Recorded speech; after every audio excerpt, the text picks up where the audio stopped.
And you're trying to give the young people something that will help them. Yet you don't know exactly what it ought to be.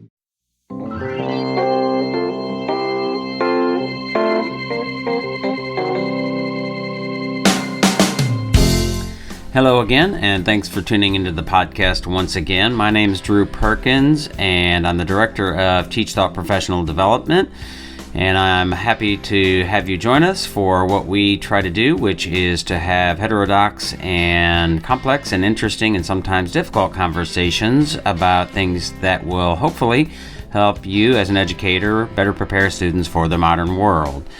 Speaking of preparing students for the modern world, our professional development services are, of course, all geared towards that, and everything that we do is through the lens of inquiry and personalized to meet the needs of you and your school and your district. So if you are looking for ways to better prepare your students for the modern world, please navigate on over to wegrowteachers.com, where you'll find our workshops and our services, including project-based learning, differentiated instruction, and a whole host of inquiry-centered and student-focused professional development options for your school.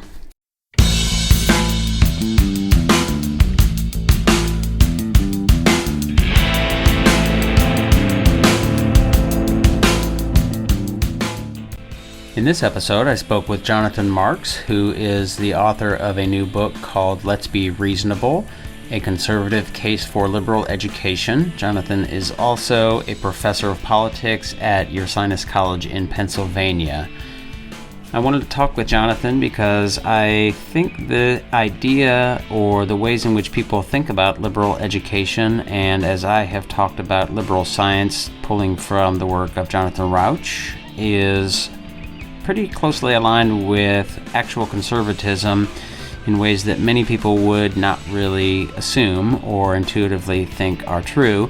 And Jonathan's book kind of gets into some of the misconceptions around those issues and ideas, as well as some of the ways in which our narrative around, sort of leftism and left illiberalism taking over our universities might not be absolutely correct or supported by the evidence. And so we talked about critical race theory, we talked about sort of Trumpism and patriotism and the way that that manifests itself in education, and some of the ways in which we might apply liberal science and what we might call reasonableness in our educational settings in ways that support active citizenship and our democracy. So I hope it's helpful. I'm here via Zoom with Jonathan Marks, who is the author of Let's Be Reasonable: A Conservative Case for Liberal Education. Seems heretical to me in some circles, I'm sure, but we'll probably get to some of that. Also a professor of politics at not Ursinus, but Ursinus College in Pennsylvania. But I want to give you an opportunity, Jonathan, to say hello and give a little background on who you are and your work, and maybe how you kind of came to the position where you are right now. Well, my bosses thank you for that effort of pronunciation. Thanks, Drew, for having me on the podcast. So I am indeed at Ursinus College. I've been here since 2006. I've been in higher education for, I'm getting up to a quarter century here, between 20 and 25 years. I teach in the politics department at Ursinus. I mostly teach what you might call the great books over here, although I teach all kinds of things. Right now I'm teaching a course on free speech on campus, and I teach in our first year seminar called the Common Intellectual Experience, which is built around enduring questions like what should matter to me, how can we understand the world, how should we live together, what will I do? And I got involved in this, I think, largely because my own undergraduate education at the University of Chicago, I encountered a teacher by the name of Alan Bloom, who some of your listeners will have heard of, even though it was back in 1987 when he wrote his book, The Closing of the American Mind. But in taking his classes, what I found, and I had been studying philosophy at the college, but there was a certain sterility to contemporary philosophy, and I think I learned from him and from other teachers there that it was still possible for philosophy to speak a bit more directly to matters of urgent concern, that it's possible to make some progress in thinking about big questions like what is justice, which in the end reasonable people are going to disagree about, and that reading old books can be part of coming or getting a better grip on those kinds of questions, both being able to articulate your own understanding of things, which may come from origins long forgotten, and also learning about challenges to those presuppositions. So it's largely based on a certain respect for and gratitude for that kind of education. Kind of launched me, I think, in the direction I'm still headed in, I suppose.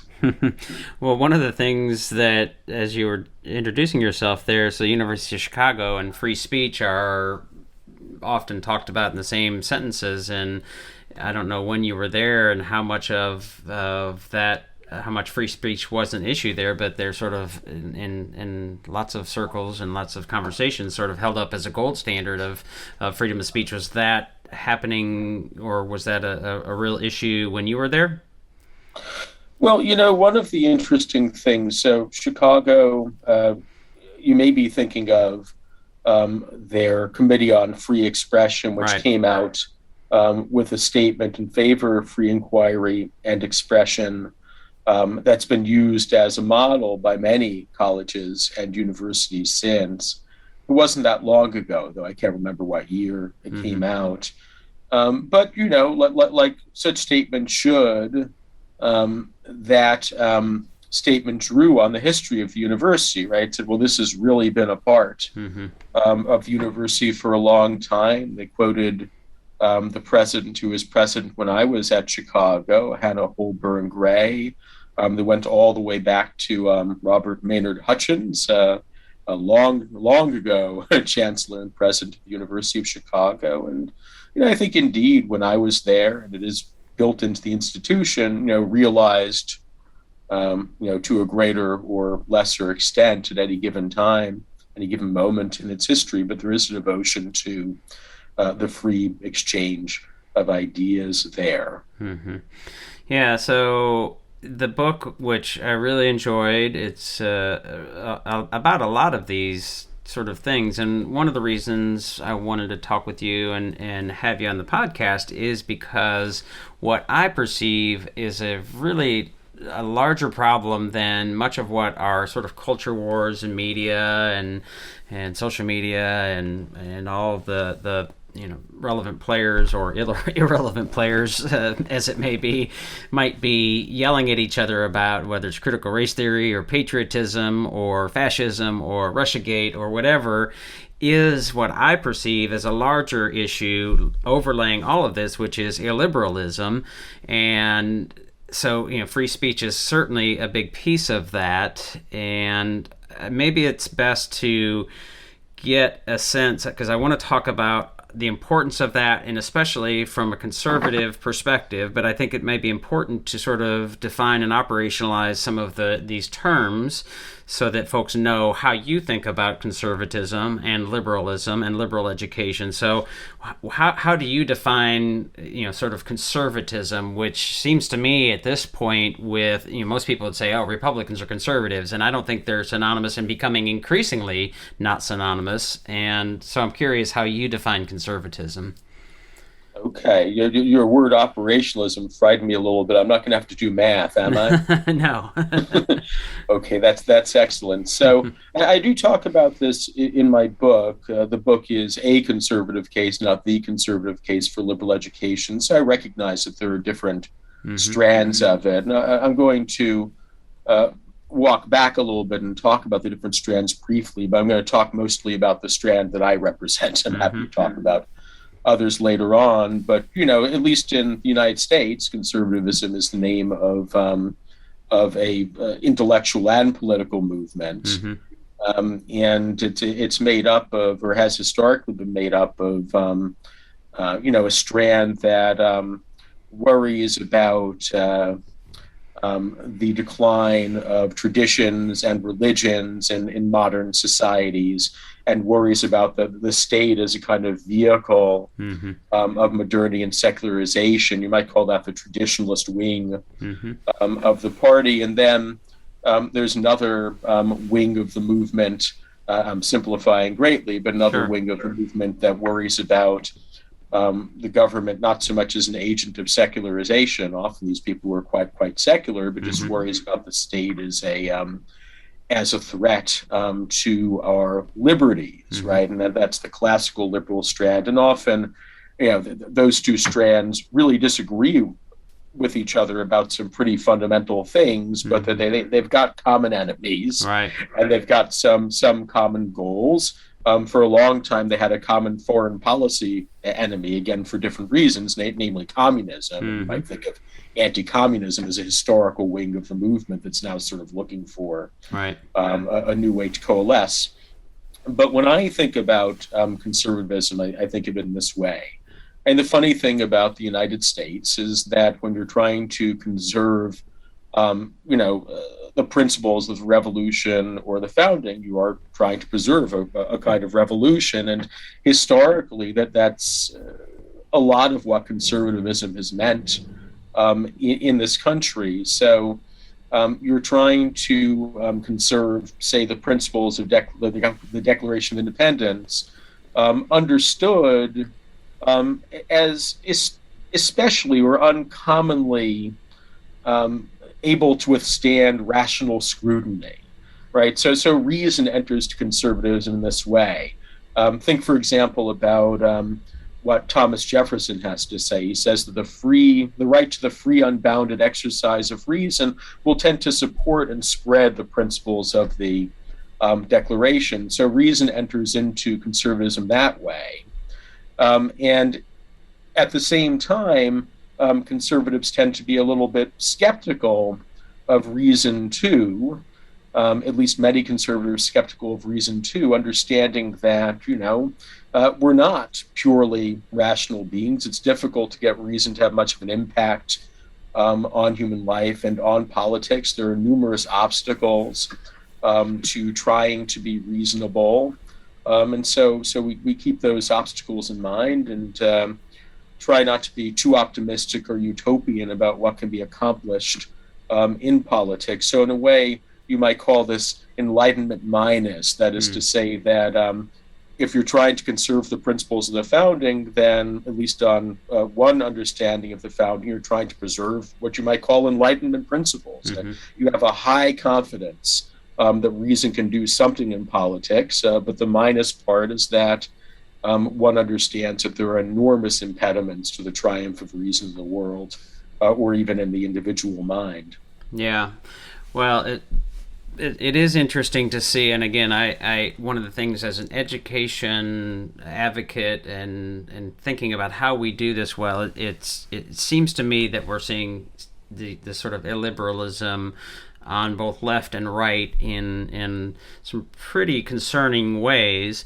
I'm not sure if you see it that way exactly, and I'm curious your mind or your thoughts on that. But maybe it's also helpful to define, when you talk about, a liberal education, there's a liberal arts universities, and the idea of liberalism or illiberalism, how do you sort of mesh those words together or pull them apart, and what do they mean for you?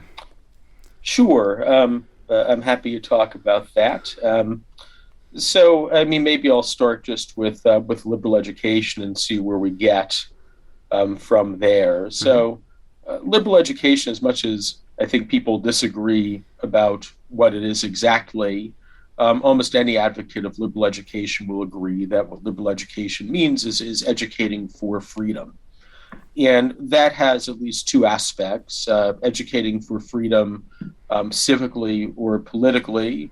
And that sort of means how can we be a good citizen of a free society, right? So that's one element of it. And then there's a trans-political meaning that says, well, is there some standard above any given society we can appeal to decide whether to judge that the society is promoting our well-being or justice, whatever it is that we value.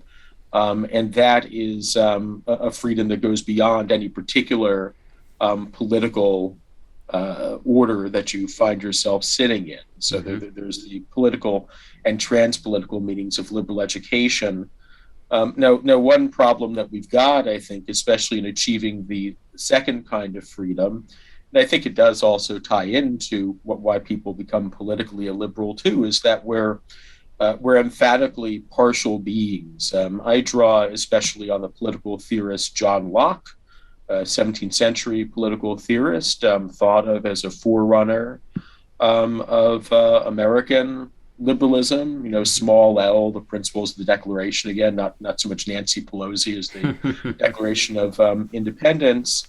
And he says that we know but in part, we see but in part and we know but in part, and therefore it's no wonder that we conclude not right from our partial views. So we're in a way natural partisans who have trouble understanding people who think differently from us. If we threaten them, they threaten us, we want to shut them up. What's the remedy for that? Locke speaks of what he calls comprehensive enlargement of mind. I think that's a direct quote from him, assisted by letters, and that involves trying to overcome our narrowness. So, it means listening to what he calls the opposite arguings, 17th century English, the opposite arguings of men of parts, which means, the opposite arguments of, accomplished people on different matters. It's going to mean also listening to people who simply differ from you with respect to experience. Locke talks about that too. He's not super impressed with the learned and thinks that we could stand to learn even from those we consider less accomplished than we are, because their experiences might correct for the narrowness and deficiencies of our own experience. It means recognizing the limits of the sciences that we study, if we are the kinds of folks who study sciences, the methods that we're comfortable using to try to get at the truth, the approaches that we've grown comfortable with. It means recognizing the limits of the books that we read. So maybe it entails reading some old books to correct for another deficiency we've got, right? Part of our narrowness is certainly the narrowness of the time we find ourselves sitting in. That may be the hardest narrowness to overcome of all, because we've got, we don't have living people to talk to help us out with that. And, if you can afford it, probably travel to help us overcome the narrowness of place. So you kind of see in Locke's explanation of education, the elements of what we think of the liberal arts, coming into focus, right? So when we think about the limits of the science that we study, well, that's why you have this kind of breadth element, right, of liberal education, because you need to understand different methods and approaches. Why does one seem to read so many old books in liberal arts education? Well, it's because we're trying to overcome the narrowness of time and so on. So from liberal education comes the liberal arts, you might say, which are the arts that enable us to free ourselves from, among other things, just our own narrowness. That's an interesting sort of justification for reading the dead white men kind of that narrative. Not that they're probably all dead, but may not be all white. But setting that aside, so are there some things some important distinctions to be made between those descriptions that you put forth and the way that illiberalism is manifesting in our sort of universities, in our government, in our narratives, in our culture wars on left and or right, if you see them on both sides? Yeah, well, I think it's present on both sides. And I think that although there are some things that are new about 2021, I'm kind of getting to be an old guy, and I also read old books, so I don't want to exaggerate the novelty of it. I quote in my book, yet another old book, The Federalist Papers, Defense of the Constitution, the 1787 Constitution.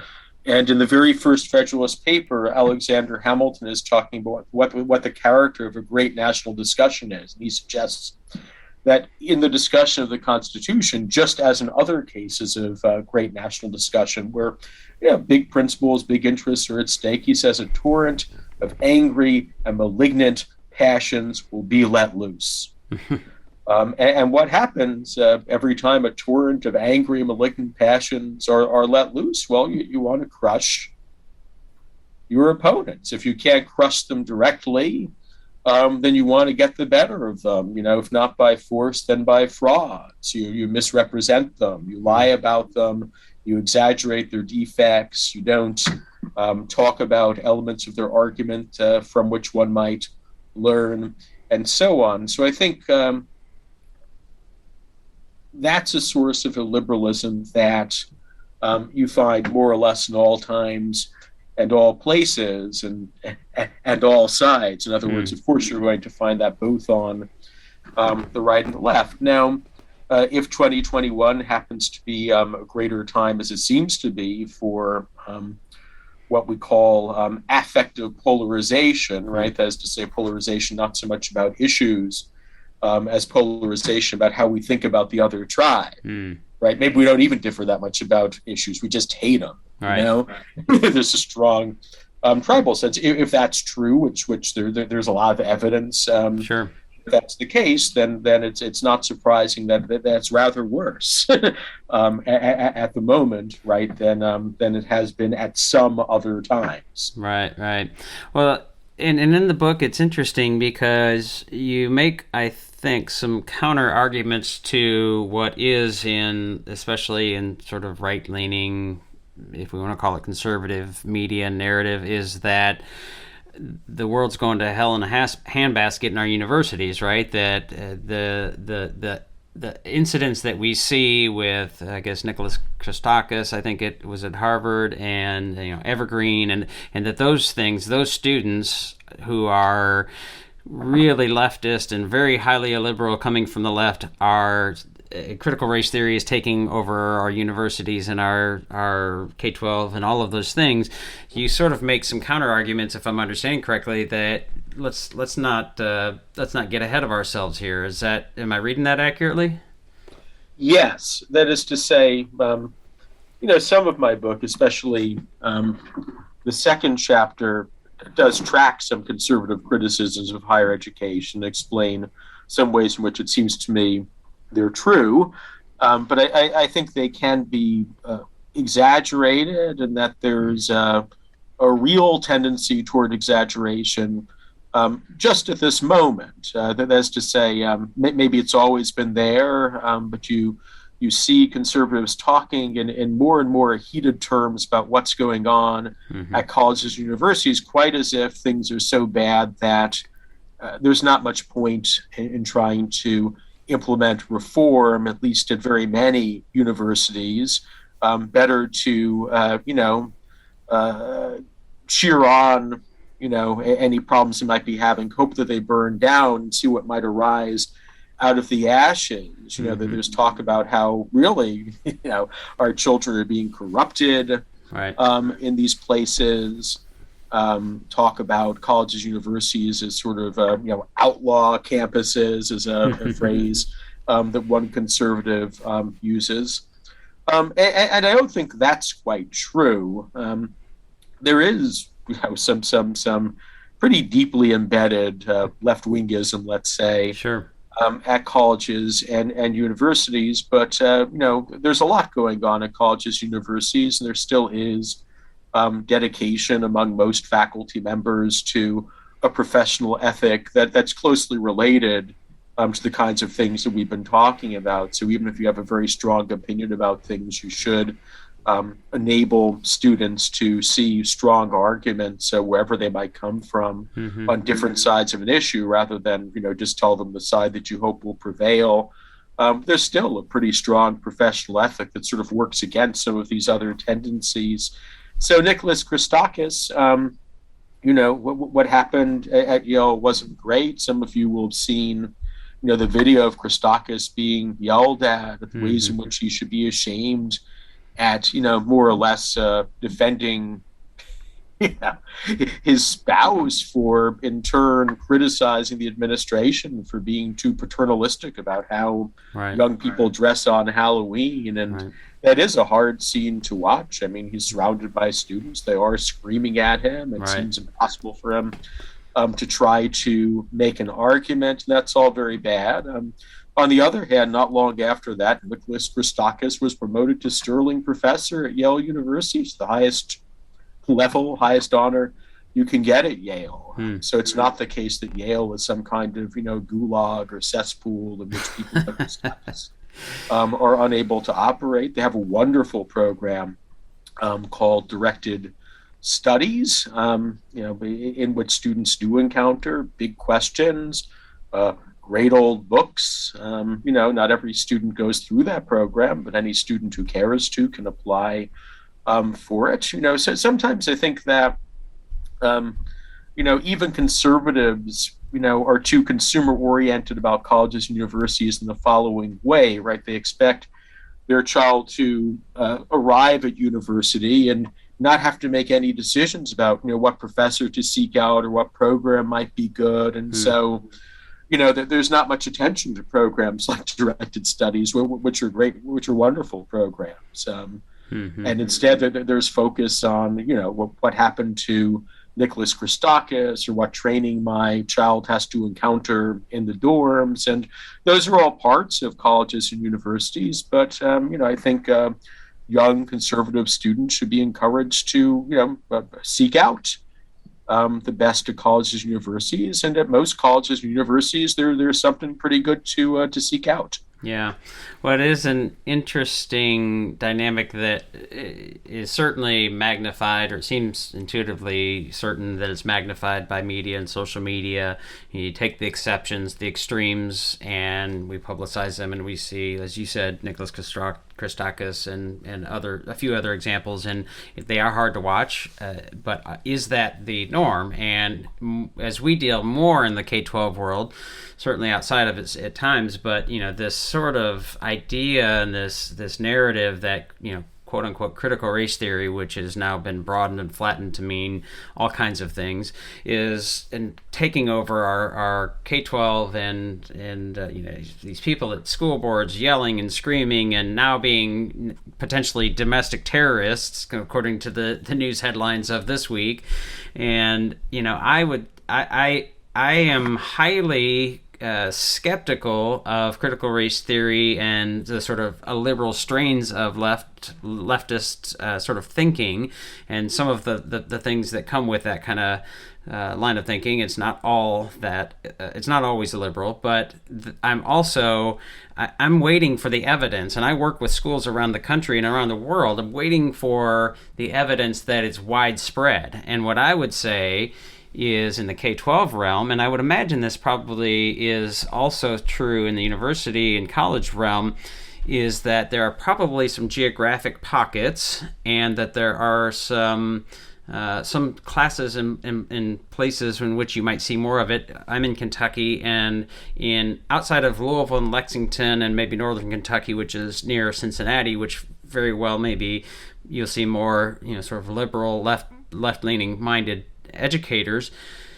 In rural Kentucky, you're probably not going to see much critical race theory kind of thinking, right? In Seattle, you very well might. And I have worked with educators who, talk about Marxism and oppression and power. So it is there, but is it, widespread? Is it overwhelming our K-12 and universities? And I'm skeptical of that, which doesn't mean that we shouldn't be on guard for that. But I think about, again, sort of how do we, one of the things that I've pushed back on is we have a local or a state representative who actually is co-sponsor a bill that is sort of one of the quote-unquote anti-CRT bills here in Kentucky. She's actually a parent of a former student of mine in AP Psychology, and I had a lengthy exchange with her about what I think is a misguided attempt to sort of ban these things.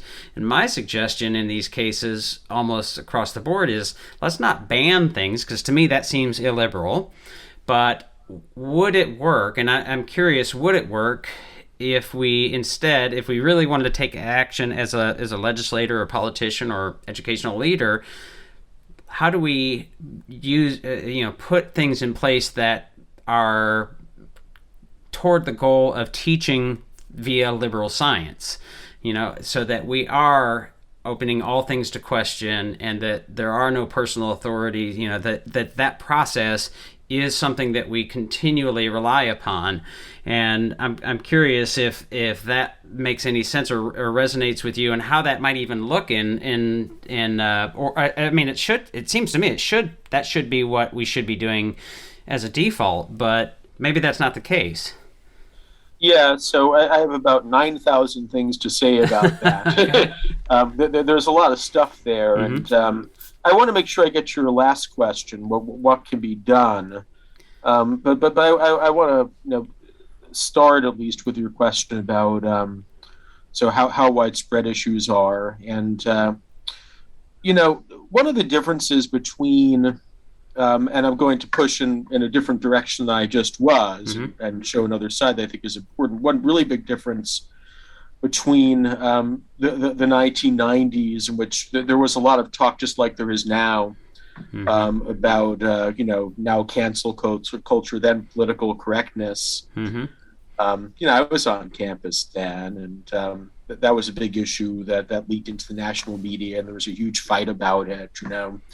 It sort of feels cyclical. What we're doing now is pretty similar to what we were doing then. A lot of ways. 1993, Jonathan Rauch's Kindly Inquisitors. If you read that, it feels like a time capsule predicting the future. Yeah, such a great book. But Yeah. He is indeed not just predicting the future, but he is talking about the present. He gives Right. lots of examples in the present that sound a lot like somebody says, well, this is unique to Right. 1995 plus. Well, not really. Although Rauch himself does think there have been some changes. I kind of agree Mm-hmm. with you that you could take that into 2021 and say Sure. not too much different. And it's a wonderful book, which I'd recommend reading right after everybody reads. Right. But what I want to say is what one real difference is the institutionalization, to some extent, of a kind of politics, and I'm here talking about higher ed. Mm-hmm. In offices, of diversity, equity, and inclusion, whose business it is, right? There are two ways of thinking about it. One where you think, well, this is an important thing to do.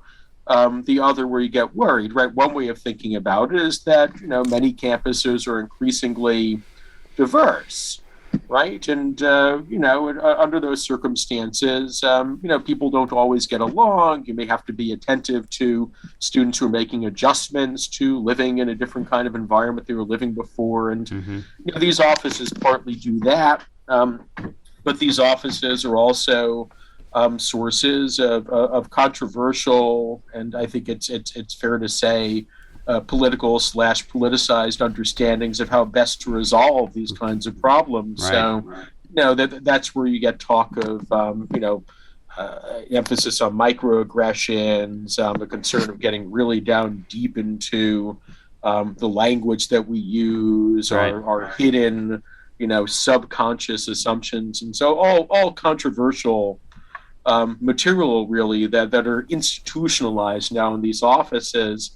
And then they get institutionalized in other parts of the college too. I'll give you an example which I just came across a couple of days ago, which is a little bit extreme in a way. Like, I haven't seen a lot of other examples like this, but it's so sort of, bureaucratic - administrative that I doubt it came from some hotheads. It's just what this university churned out. And it was at the University of Hartford, and it was just a job ad. It was a job ad for biology, and there was kind of a preamble to it, which was almost as long as the ad itself, which explained that University of Hartford is devoted to anti-racism, which is, it's not, we can't really get into, but that doesn't mean, we're not racist, right? It describes a particular way of looking at things, which differs from other ways of looking at our tensions and problems over race in America, right? And what it says is that, in effect, anybody who comes here needs to share these values. Furthermore, it's a precursor to everything else. In other words, your diversity statement is evaluated before anything else is.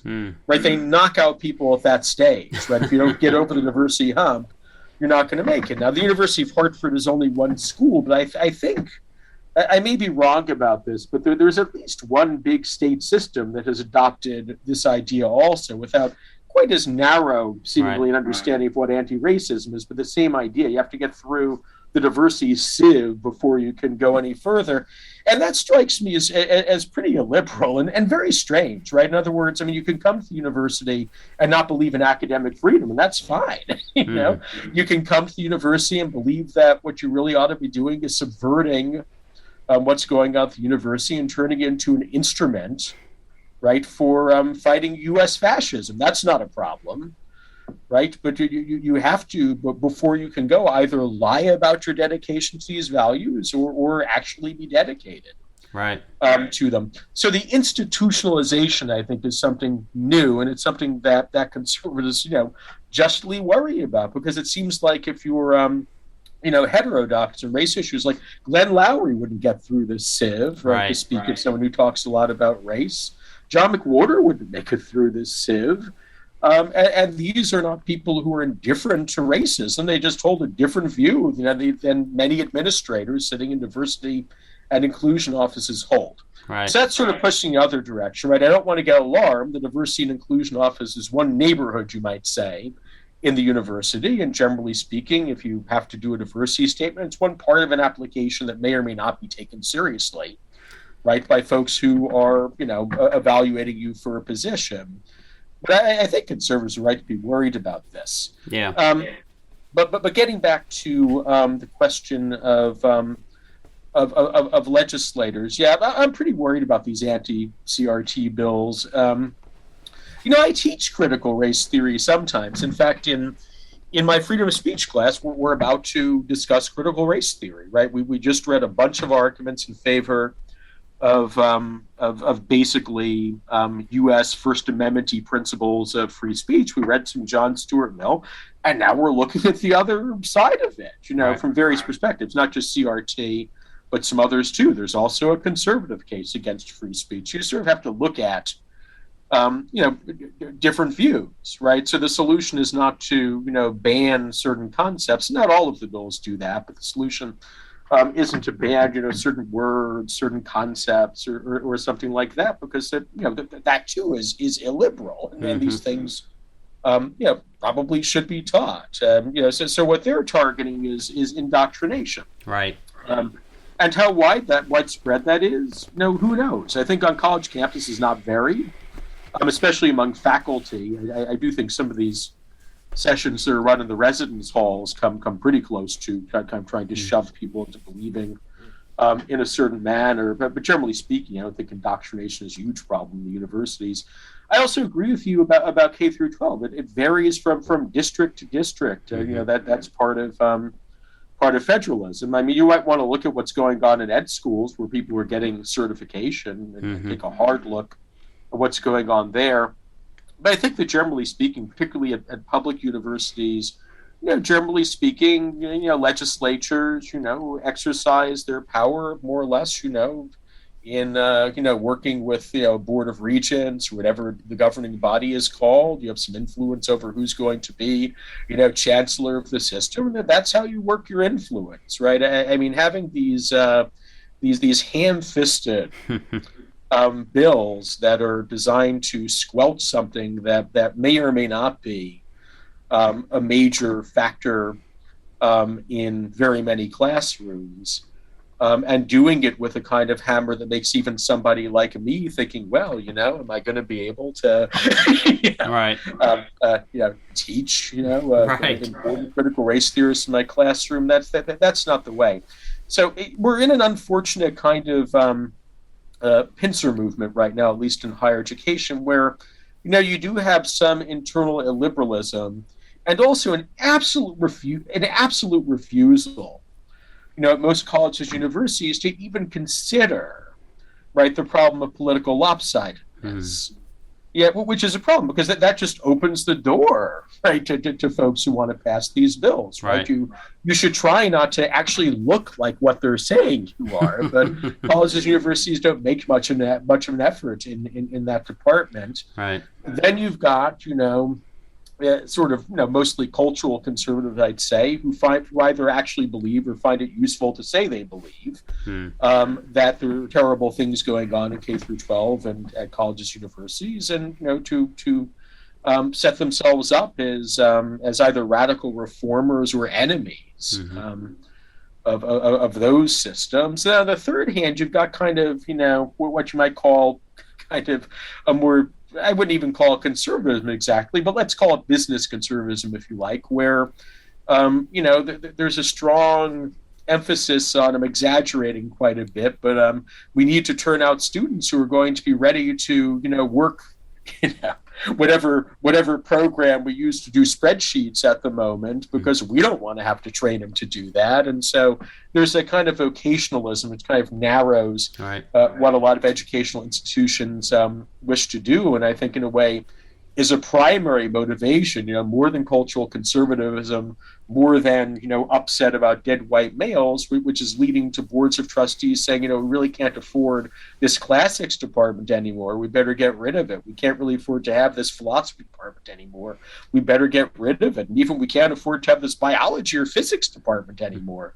Let's get rid of it. I mean, it's fine. We can have a few biologists teach the pre-meds. We can have a few physicists teach the engineers, but why have a major? What does that have to do with, the immediate job I need employees to do tomorrow? Right.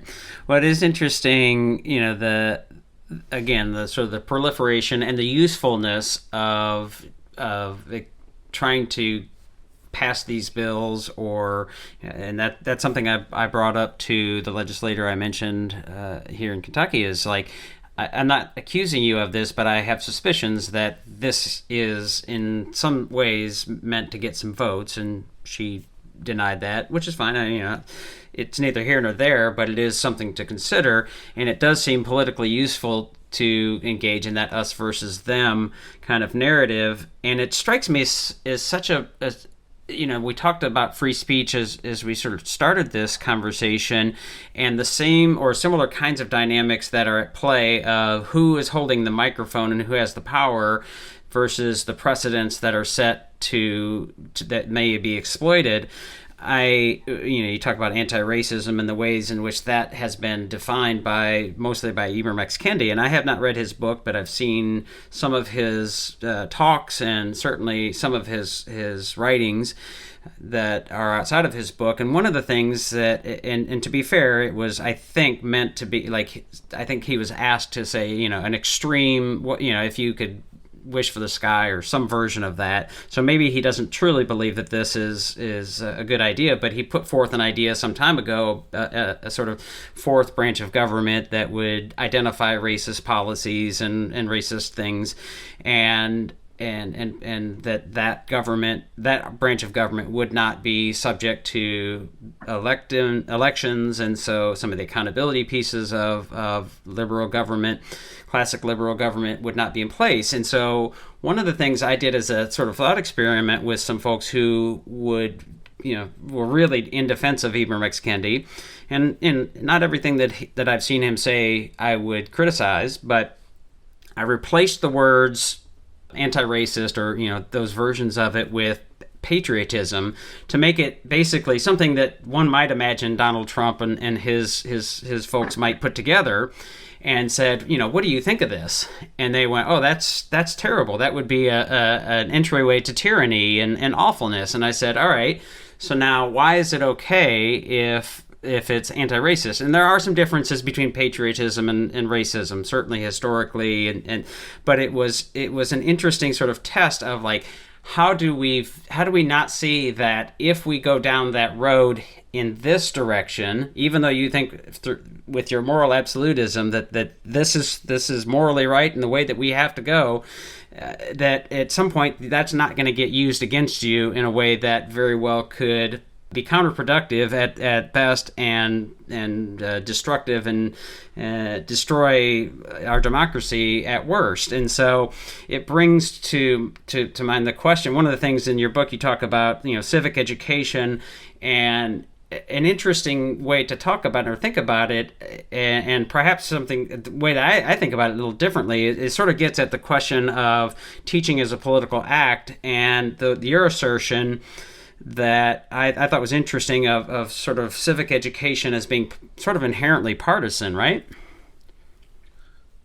Well, I wouldn't go that far, but there is, so when we do civic education, what we're doing is responding, at least quite often, we're responding to a reasonable demand that, the society that funds us, pays our bills, and so on ask, which is something to the effect of, can you help students acquire the skills we want them to have, and maybe some values too, that we want them to have in order to practice good citizenship.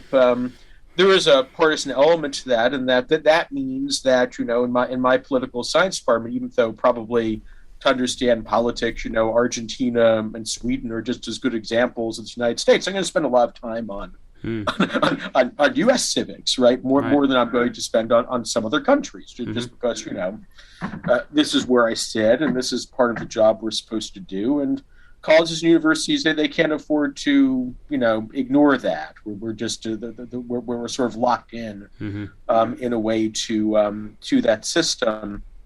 But once you decide to do civic education, it can become a political football, right? As soon as you decide that what I'm looking to do is train students to have certain habits and attributes that I consider essential to good citizenship, well, liberals and conservatives don't always agree about, what needs to happen for somebody to be a good citizen. So that can be, a kind of fight that you end up having, whose idea of citizenship is going to control this civic education. And my argument is that, if you're going to do civic education, you have to do it in order to avoid this problem. You have to do it in inquiring spirit. So what's a good example of this? Well, your goal probably shouldn't be, right, to turn out a really particular kind of citizen, at least directly. Instead, your concern should be to enable your students to reflect, right, on some of the fundamental texts, fundamental principles, fundamental laws that, in a way, all sides seem to agree have something important to do with the shape of the United States, whether they think they're really great things or whether they think they're not so good, right?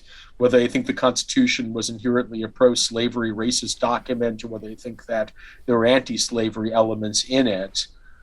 So, when we reflect on, the Constitution or the Federalist Papers or Lincoln's speeches or Frederick Douglass's speeches, what we're not trying to do, we're not trying to churn out, right, sort of soldiers for whatever version of a good American we hold dear. Instead, we're trying to turn out people who are able to be thoughtful about the principles of our polity. And that means both understanding something about their sources, right, how they came about, thinking through a little bit what some of the consequences are of holding certain principles, thinking about the costs and the benefits, how our polity compares to other polities, and all of that. And in the process of this kind of discussion, I think students do acquire virtues that that are important for good citizenship in a democratic polity. So in working this kind of thing through, this kind of problem through, right, you're dealing with other people who hold very different views. You have to learn a kind of tolerance, a kind of patience, right? In dealing with others, you have to develop a certain kind of intellectual humility in the course of dealing with these difficult issues, realizing that there may be a lot of things that you don't know. You have to develop a certain kind of courage to put strongly held views you might have out there for scrutiny. You have to develop a kind of moderation so that you don't just try to crush the person sitting across the room from you and not pay much attention to what evidence they're offering. So I think there's a kind of alignment between, the liberal in liberal education, Mm-hmm.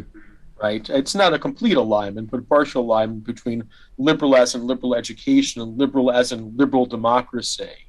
But it's indirect, Right. right? You might say, again, we're not directly trying to say, okay, we're going to put this stamp on you and now you're a good American. Right. But instead, in reflecting on the principles of the American polity, if your university happens to sit in the United States, you develop certain virtues that will turn out to be pretty useful when you're trying to practice democratic citizenship with your fellow democratic citizens. So would that, I mean, I'm thinking about the ways in which that manifests itself, and that's one of the things that I would say, if we're going to be looking for, whether it's K-12 or university, teaching and learning to be CRT or whatever, that it is what I would, maybe you use this word differently, but reasonableness, right? Like that you're open to, you have that intellectual humility, that you are looking for evidence, that you are considering other opinions, and that you're not shutting down the speech and ideas of others because you know that you're morally right, whether you're on the right or left. The CRT argument, the criticism is of course on the left, but I think there's some versions of it that we see on the right. I even saw, it's curious, I saw actually they asked to be in the podcast, and I considered it and still considering it, I think it was elementary or K through 8 school in Texas, and I believe it was a private school, so it's certainly well within their rights to do this, I suppose, is a school focused on social justice activism. And I thought it's an interesting idea. I mean, we have STEM schools, we have arts schools, we have all kinds of schools that are focused on one thing or the other, but it brings into question, activism versus advocacy, and again, is teaching a political act, and how that sort of plays out. And it strikes me that advocacy is a perhaps a better way. Maybe there's a term or direction that you might advocate for or find more appropriate, but I would say advocacy more so than activism, because the activism seems to be leans more into that sort of a liberalism. Yeah. Well, we have a program here at Ursinus, which is present at a number of colleges, called the Bonner Leadership Program, and that does tend to cater to students who are interested in social activism of various kinds. And I think that's not a bad program to have, as long as you do it in a certain manner. I mean, so I think it's often quite useful to test ideas that you have in the laboratory of actual experience. So if you're committed to a certain kind of view, it's not bad actually to try to work with the people, right, who you supposedly want to help, and find out something about them, what they think, and what their actual circumstances are. And so right. I value programs like Bonner that actually get people involved in doing and thinking about service of various kinds, but it just has to fit in with the overall mission, at least when you're at a liberal arts college like this one, the overall mission of liberal education. So I want those students to be thinking about not just how do I implement my prefab version of what I think a good society is, but what is a good society? Right. Does my understanding of a good society hold up under scrutiny?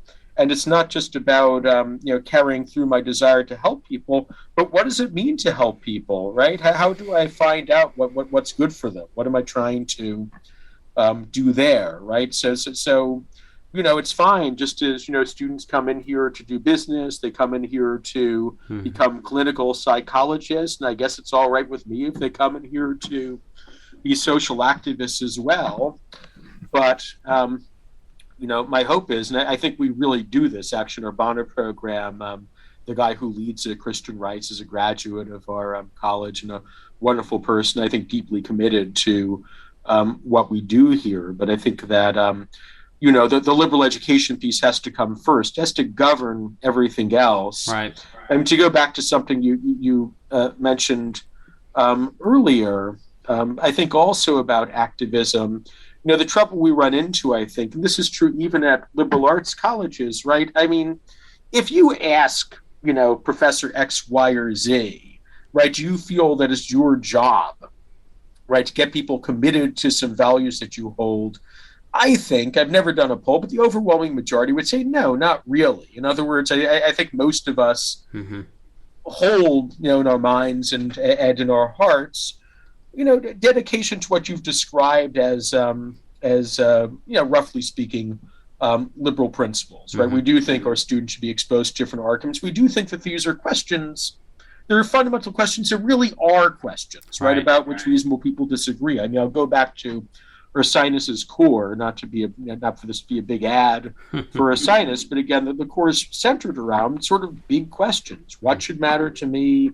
What will I do? How should we live together? How can I understand the world? But at the same time, we also, like other colleges, we've really gotten into, colleges have always sort of had missions and mottos, but colleges and universities, I think, barring from corporations, have also really gotten into the business of issuing, quote unquote, core value statements. And these often are just kind of lists of different values you're committed to in no particular order, which can be invoked at this time or that to explain some course of action that you're going to try to take. And in those lists, usually what we're describing is, a liberal approach to education, right? If it's there at all, it's usually, one of 5, 1 of 10, and to me, at least, if you're claiming to do liberal education, which many institutions do, not even small liberal arts colleges, or even if you're just, a research university, it's not even that heavily focused on undergraduate education, right? That idea that we're inquiring into the truth and that we're not going to stick to some narrow prefabricated understanding of it and refuse to be swayed by evidence against it, right? That's your first value, not one of 10. So I think we kind of got confused that way. Again, those same faculty members would say, we're dedicated to, they might not use that terminology, what we've called a liberal approach, would at the same time say, I'm also kind of devoted to, come to think of it, diversity and inclusion. And then, you kind of swing wildly from one to the other at different times, different circumstances, different debates. So it's tricky. But to me, what's really central, you mentioned the term reasonableness, and something that I wish, I shouldn't say I wish, I think lots of folks are trying to do this in one way or another, but they're just focused on a lot of other things also.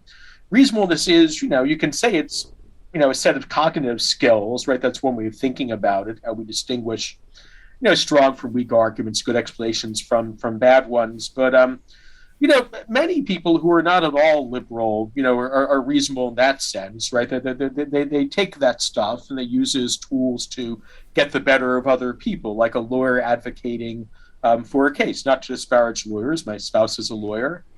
She's great, so I don't have a problem with lawyers. But reasonableness, as I describe it in the book, is more describes a way of how we go about dealing with other members of our community. And reasonableness means something to the effect of, we say to each other, let's stop fooling around.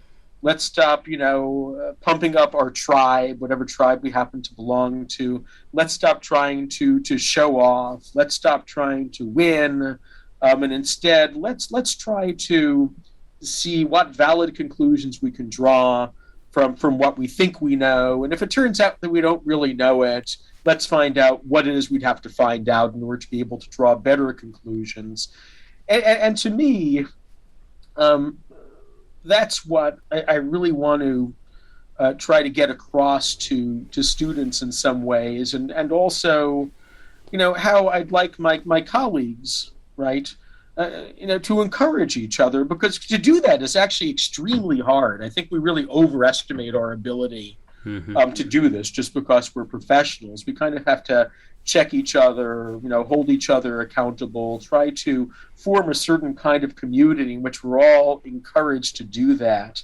I open the book with a line from John Locke again, and the line is, "There cannot be anything so misbecoming or unbecoming, right? Anyone who pretends to be a rational creature as not to yield to plain reason and the conviction of clear arguments."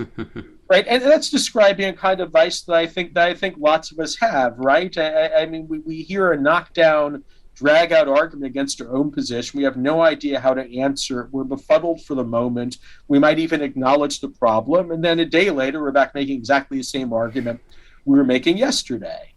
And that's understandable, right? There are reasons for that, I think, but it oughtn't to be encouraged. And I want to live in a community in which I'm discouraged from doing that. Now, reason doesn't always point, right? In a way, that's the limit case for Locke. Reason doesn't always offer clear answers such that it's really clear, who's right and who's wrong. But it can help us distinguish between stronger and weaker kinds of explanations. And what reasonableness says is, I may have strong convictions. I may be a partisan, right? But when I enter into the university, what I'm going to live by is by following the argument where it leads, even if it conflicts with my partisan convictions. So I don't check my partisanship out the door. When I walk into a university, it's not that I'm at the door, I should say. When I walk into university, I don't cease to care about the things I cared about before. But what I'm saying is that a member of this community, what I'm going to care about is following the argument where it leads me.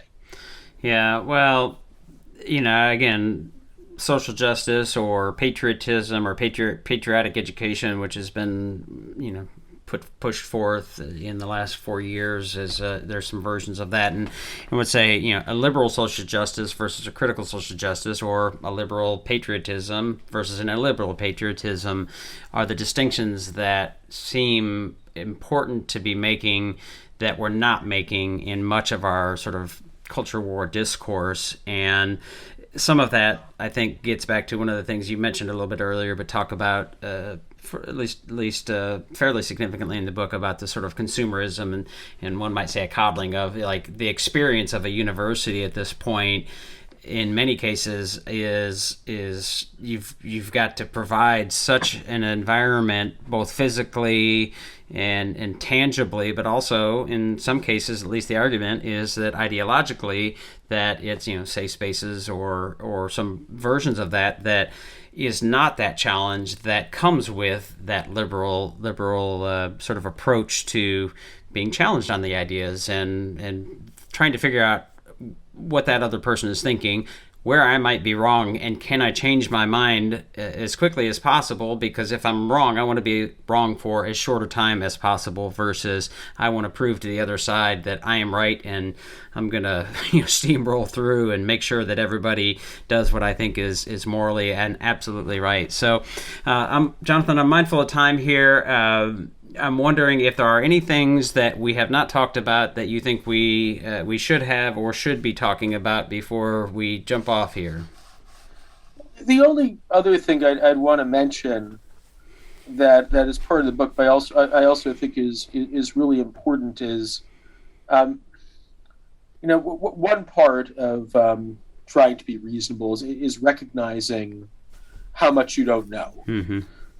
So a lot of the book is really about, you've been describing things people say about universities and things people say about young people, right? And often those themselves, even if they're heterodox stories or stories supporting, heterodoxy, they themselves can be, snares. is, right? That is to say, even if we're heterodox, it's pretty easy to assume that we know things that we actually don't about our students, for example, about the present generation of students, for example. And that's just one example, but we should be really careful about adopting any one, relatively narrow understanding of what ails our colleges and universities. And we've talked about a lot of different strands, I think, about what ails them here. I'm pretty hopeful. I mean, you may have caught me on a good day, but I'm pretty hopeful about colleges and universities. I think that one path to despair is thinking about renovating the entire system, because the system it's immense, right? And there are a lot of different kinds of colleges and universities. So I think, you want to think first, whether you're an alum who cares about the university, or whether you're sitting inside a university as a faculty member or an administrator, what you can do in your neighborhood of it, right? First your department, maybe you're in a reasonable department, then your division, maybe you could do something about the humanities or social sciences, then the college. Maybe it takes, I quote Barbara George of Princeton on this, it takes maybe 5 people to change, a sizable college. 5 people who are relatively determined, and that college can become a model for other colleges. And that's not going to change the whole landscape. But one element of my conservatism, at least, is that, I think it's hard to drastically change things. And what you want is to try to make them, at least somewhat more reasonable than they were before. It's hard to create a space, you might say, for rationality, given what we've described as really natural sources of illiberalism and other sorts of pitfalls that we face when we're attempting to be reasonable. Indeed, somebody might complain to me that I think this is often true, right? You call what you're saying reasonable, but in fact, that's just another name for your view. And indeed, oftentimes when we tell somebody else to be reasonable, what we really mean is shut up, right? In other words, don't get so, crazy or worked up about this. So even when you're, I guess that goes back to what I said before, even when you think of yourself as heterodox, even when you think about yourself as defending rationality, you still have to, sort of turn that on yourself, bite your own tail. Don't assume that because you're heterodox and other people are orthodox, that there's a lot that yet. Yeah. Well, the book is Let's Be Reasonable, not the Conservative Case for Liberal Education. And again, I really enjoyed the book, and I would recommend it to folks if you are conservative or if you are liberal and a Democrat, as in liberal and left-leaning. It is funny to me, or it's tragically funny, I suppose, that so many people I talk about, sort of liberalism, and I live in Kentucky, which is a pretty red state and red area, and I would imagine most of the people just recoil at that word liberal anymore because it's, that's the enemy, which is just a misunderstanding of conservatism and its relations to classical liberalism. So it's a branding problem, for sure. Right. Yeah. So maybe not on the scale of defund the police, but it's not probably too far from it, right? We've now got we can't have a liberal education. So you're actually in some circles, I'm sure, a heretic. So I know you have social media. I think you're on Twitter, right? So share that and any other places they should find the book or you or any other resources. Yeah, I probably, most of my social media action is at my Twitter account, Marks, M-A-R-K-S, J-O-1. That's my handle, at Marks, J-O-1. I write frequently, but not as frequently lately as I should, for the blog of Commentary Magazine, which is a good magazine. It's probably where most of my material goes up, but the Twitter feed is definitely the first place to go. And I hope you'll take a look at my book. Thank you very much, Drew. Yeah, and it's available on Amazon and every, what do they say, every quality bookstore or something like that. Your favorite retailer. Yeah, something like that. All right. Well, thanks so much, Jonathan. Yeah, thank you, Drew.